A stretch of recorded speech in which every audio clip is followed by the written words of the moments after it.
Hello everyone, देखिए बात करेंगे हम law of equipartition of energy.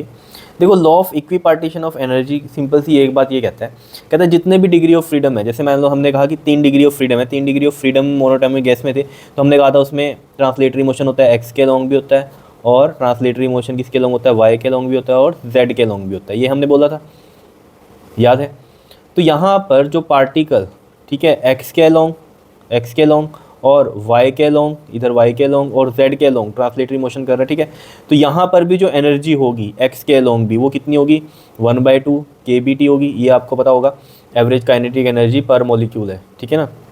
तो सेम होगी, ये 1/2 kBT होगी, यहाँ पर भी ये 1/2 kBT होगी, और ये भी कितनी होगी, 1/2 kBT होगी। मतलब क्या है कि इक्वल पार्ट में वो डिवाइड होगी। डिवाइड कैसे होगी? जैसे मैंने कहा एवरेज काइनेटिक एनर्जी, अगर हमने कहा कि मोनोटॉमिक गैस है तो होती है उसकी 3/2 kBT। अगर आपको याद हो, जब मैंने आपको pressure exerted by a gas करवाया था तो वो मैंने मोनोटॉमिक गैस के लिए लिया था। मैं आपको दिखाता भी हूँ, देखो देखो जब हमने ये की थी डेरिवेशन, तो आपको याद हो मैंने ये बोला था कि यहाँ पर ये जो है हमने एक्स के लॉन्ग लिया, वाई के लॉन्ग लिया, जेड के लॉन्ग लिया, और हमने यहाँ पर्टिकुलर एक्स डायरेक्शन की बात करी थी, लेकिन यहाँ पर हमने 3 की बात करी थी, 3 डायरेक्शंस की। तो डिग्री ऑफ फ्रीडम 3 हुआ। तो उसके अकॉर्डिंग यहाँ से जब हमने ये किया था, जिसमें हमने ये बोला था कि v x v y v z ये सेम रहेगा, क्यों? क्योंकि इक्विपार्टीशन ऑफ एनर्जी रहेगा। इक्विपार्टीशन ऑफ एनर्जी में क्या है, एक्स के लॉन्ग, वाई के लॉन्ग, जेड के लॉन्ग, ये काइनेटिक एनर्जी क्या रहेगी, सेम रहेगी। तो यहाँ से हमने देखा था v x v y v z के इक्वल आ गया। तो ये थी हमारे पास वी वेक्टर, तो इसके अकॉर्डिंग इसका जब हमने मोड निकाला तो ये बना। तो यहाँ वी वाई की जगह वी एक्स रखा, वी जेड की जगह भी वी एक्स रखा, तो यहाँ से 3 बन गया था ये, है ना। 3 बना इसलिए था कि ये 3 डायरेक्शंस के लिए था, तो ये यहाँ पर 3 आया था। उसी की वजह से आपने देखा होगा यहाँ पर हमने पुट किया इसको वी एक्स स्क्वेयर की वैल्यू को, ये वाली को, ठीक है, क्या पुट किया, v²/3। तो ये 3 आ रहा था ना यहाँ पर। तो यहाँ पर आपने देखा होगा जो अब हमने फॉर्मूला बनाया था पी का, तो ये 3 वही वाला 3 है, ये वाला 3 ही यहाँ आया, क्योंकि डिग्री ऑफ फ्रीडम को रिप्रेजेंट कर रहा था ये वाला 3, ठीक है। अब मैं आपको बताता हूँ, यहाँ पर हमने जब काइनेटिक एनर्जी निकाली थी, ये देखो जो रिलेशन हमने बताया था काइनेटिक एनर्जी का, वो देखो जरा, ये 3/2 kBT आया था मॉलिक्यूल के लिए, एवरेज काइनेटिक एनर्जी पर मॉलिक्यूल ये था हमारे पास, ठीक है। तो यहाँ पर अगर आप देखोगे तो हमने प्रेशर ही लिया था ना, ये 1/3 वाला, rho V R M S square. तो ये 3 ये वाला, ये कौन सा चल रहा है, वो डिग्री ऑफ फ्रीडम वाला ही चल रहा है।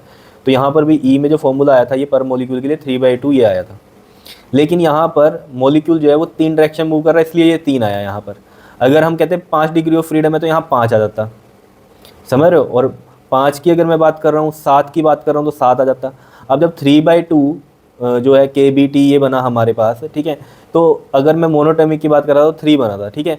तो 3 डायरेक्शन में 1/2 kBT plus 1/2 kBT plus 1/2 kBT, 3/2 kBT नहीं आएगा टोटल, बताओ? क्योंकि तीनों में कितनी एनर्जी है, बताओ? इक्वल है। तो इक्वल वो कैसे बनी होगी, 1/2 kBT, उधर भी 1/2 kBT, उधर भी 1/2 kBT, तो 3/2 kBT बना।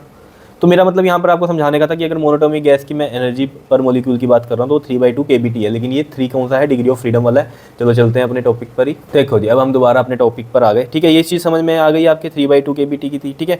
तो मैं आपको यही बोल रहा था कि 1/2 kBT इधर, 1/2 kBT इधर, 1/2 kBT इधर, तो तीनों में इक्वली डिवाइड हो गई ना, इक्वल, यही है इक्विपार्टीशन ऑफ एनर्जी का फॉर्मूला। क्लियर है इतनी बात? यहाँ पर अगर हम एम वी स्क्वेयर वाले फॉर्मूले की बात करेंगे तो एक्स के लॉन्ग 1/2 mv(x²), ये 1/2 mv(y²), 1/2 mv(z²) बनेगा।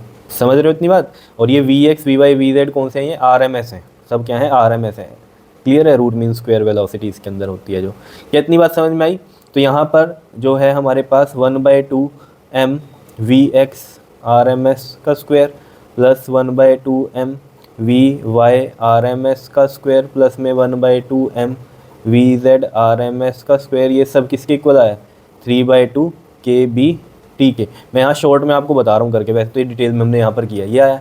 अब यहाँ पर जब आपको पता चल गया था कि इनके अंदर जो हमारी एनर्जी है, काइनेटिक एनर्जी, वो क्या रहने वाली है, सेम रहेगी, क्योंकि रैंडम मोशन है इनका, ठीक है। तो ऑब्वियस आता है इधर भी सेम, इधर भी सेम, इधर भी सेम, तो यही सेम चीज़ें रहेंगी यहाँ पर, ठीक है। तो मैंने यहाँ पर यही बोला था आपको कि 1/2 mv, अब मैं आर एम एस के लिए सिंपल ये लिख रहा हूँ, ठीक है, is equal to 1/2 mv(y²) is equal to में 1/2 mv(z) का स्क्वायर, ये इक्वल रहेगा।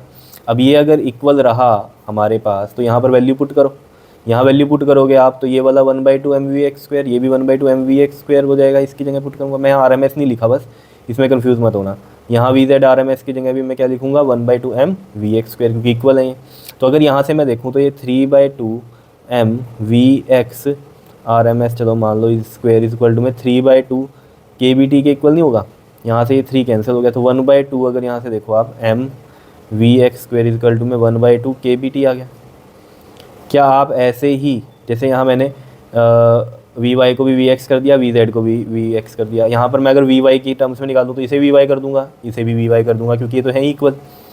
तो यहाँ से फिर वी वाई वाली आ जाएगी 1/2 m v y square equal to में 1/2 के बी टी बन जाएगा।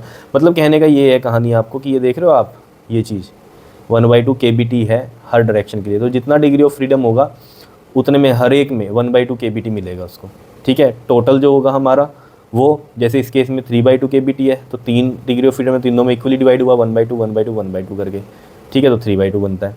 ऐसे ही अगर मैंने कहा डिग्री ऑफ फ्रीडम 5 है तो 5 डायरेक्शंस होंगी, तो 5 के अलॉन्ग 1/2 के बी टी 1/2 के बी टी, टोटल कितना बन जाएगा 5/2 के बी टी एनर्जी निकलेगी वहाँ पर, ठीक है। ये चीज़ समझ में आई। अब इसका प्रूफ देखो जरा, वही है, कुछ नहीं है। 1 मोल को हमने कंसीडर किया मोनोटॉमिक को, जिसमें 3 डिग्री ऑफ फ्रीडम है, तो हमें पता है इसके में जो हमारा काइनेटिक थ्योरी ऑफ गैस के अकॉर्डिंग जो काइनेटिक एनर्जी है पर मॉलिक्यूल वो कितनी है 1/2 m v R M s का स्क्वायर होता है, इज इक्वल टू 3/2 के बी टी, अभी बताया मैंने आपको, ठीक है।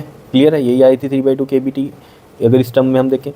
और तो 3 कोऑर्डिनेट के अलॉन्ग होगा तो ये हमारी डिवाइड हो जाएगी, V R M S X के along, V R M S Y के along, V R M S Z के अलॉन्ग। और यहाँ पर ये चीज़ आप देखो ज़रा कि ये जो हमारी रैंडम मोशन है उसकी वजह से जो एवरेज काइनेटिक एनर्जी है वो हर डायरेक्शन में सेम रहेगी। तो ये v R M S x, v R M S y, v R M S z का स्क्वायर वाली जो है ये सब सेम रहेंगी। तो उसके अकॉर्डिंग ये टर्म इक्वल है हमारी, ठीक है ना। तो ये टर्म हमारी सेम है। तो अब यहाँ पर वी एक्स जैसे मैंने ऊपर बताया था, यहाँ पर क्या करो, ये और ये 2 इक्वेशन हो गई ना, समझ में आई ना ये बात, बताओ। अब ये r M S y, r M S z में आप कंफ्यूज मत होना, ठीक है। मैंने ये आर एम एस यहाँ पर हटा दिया है ये आर एम एस वैल्यू थी, ठीक है, ताकि ईजी लगे आपको। तो 2 इक्वेशनों से हमें ये पता चला कि अगर मैं यहाँ पर ये कह रहा हूँ कि ये तीनों इक्वल है, तो इस v R M S y की जगह भी मैं v R M S x रख सकता हूँ, और इस पूरी टर्म की जगह भी मैं मतलब यहाँ से देखो ये रख सकता हूँ। तो ये टर्म रख दी हमने, एक्स एक्स वाली बना दी सारी। यहाँ पर देखो ये एक्स में बन गई, ये एक्स में, ये एक्स में है, ये आर एम एस ही मैंने लिखा नहीं है, बस इतना समझो। अब यहाँ से वही हो गया 3/2, दिस टर्म 3 से 3 कट गया 1/2 m v x square equal to 1/2 के बी टी। अब सिमिलरली आप ये वाई में भी निकाल सकते हो, वी जेड में भी निकाल सकते हो, ये सब है आर एम एस ही, ठीक है। यहाँ पर देखो ज़रा, अगर मैं अब इस v R M S x वाली जो ये कहानी है इसकी जगह ये रख दूँ टर्म, और जेड की जगह भी ये जेड है इसकी जगह ये रख दूँ, तो यहाँ से ये पूरी टर्म वाई वाली निकलेगी, यहाँ सारे में वाई वाई वाई आ जाएगा। तो वाई वाई करके ये कितना आ जाएगा हमारे पास 3/2 m v y square is equal to में 3/2 के बी टी। 3 से 3 कटेगा और फिर वहाँ पर 1/2 एम वी वाई स्क्वायर वाली कहानी आ जाएगी, और 1/2 के बी टी आएगा, ऐसे ही आ जाएगा 1/2 के बी टी वी जेड वाला। तो यहाँ से हमें ये पता चल रहा है ना कि this equal to this equal to this is equal to में 1/2 के बी टी, यानी कि ये क्या है, इक्वी पार्टीशन ऑफ एनर्जी है। अगर हम कहते हैं कि डिग्री ऑफ फ्रीडम कितना है 5 है, तो टोटल जो एवरेज काइनेटिक एनर्जी आती है वो आती है 5/2 के बी टी। अब कितनी डायरेक्शंस हो गई, 5 होगी, डिग्री ऑफ फ्रीडम 5 है, तो 5 के अलॉन्ग 1/2 के बी टी मिलता, 1/2 के बी टी मिलता, दूसरे के अलॉन्ग, फिर तीसरे के अलॉन्ग 1/2 के बी टी मिलेगा, फिर तीसरे के अलॉन्ग चौथे के अलॉन्ग 1/2 के बी टी मिलेगा, फिर पाँचवें के अलॉन्ग ये मिलेगा। तो कितना हो गया टोटल, ये 5/2 के बी टी हो गया। तो मतलब ये था इक्वी पार्टीशन ऑफ एनर्जी, कहानी की इक्वल डिवाइड होती है। 7 होता है 7 टाइम्स हो जाता है 1/2 1/2 1/2, टोटल कितनी बन जाती है 7/2 के बी टी बन जाती, ठीक है ना। ईजी था, बस समझाने की बात थी आपको कि इक्वी पार्टीशन का यहाँ मतलब क्या है कि 1/2 के बी टी मिलती है, बस इतनी बात है। जितना डिग्री ऑफ फ्रीडम, जैसे 5 है तो 5 बार 1/2 के बी टी होगा, 7 है तो 7 बार 1/2 के बी टी होगा, मतलब 7 डायरेक्शन हो गई ना, तो 7 में 1/2 के बी टी 1/2 के बी टी इतनी एनर्जी रहेगी एसोसिएट। क्लियर है इतनी बात, बताओ। तो इक्वल पार्टीशन ऑफ एनर्जी हो गया, ये है हमारा लॉ। क्लियर, ओके जी, थैंक यू।